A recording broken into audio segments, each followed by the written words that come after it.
Comscore नुसार आता isakal.com आहे देशातील नंबर 1 ची मराठी न्यूज वेबसाईट। प्रत्येक अपडेटसाठी isakal.com ला नक्की भेट द्या। सर, आज तुम्ही सभागृहात एक विषय मांडलेला आहोत, नक्की काय आरोप आहे आणि काय विषय आहे?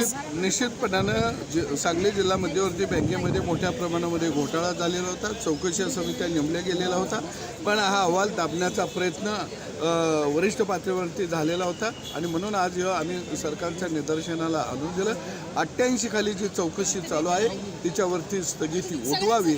सरकारनं ती स्थगिती उठवलेली आहे। आम्ही मागणी केलेली आहे, ज्या संचालकांनी भ्रष्टाचार केलेला आहे त्यांच्यावर गुन्हे दाखल करा, त्यांच्या मालमत्तेवरती बोजा चढवा आणि ही बँक वाचवा, अशा पद्धतीची मागणी केली। साखर कारखान्यावर आणि जयंत पाटील यांचे सुद्धा नाव तुम्ही अनेक साखर कारखाने यांनी जप्त करून बँकेनं मनमानी पद्धतीनं ते विक्री केलेले आहेत आणि ते कारखाने लाटलेले आहेत।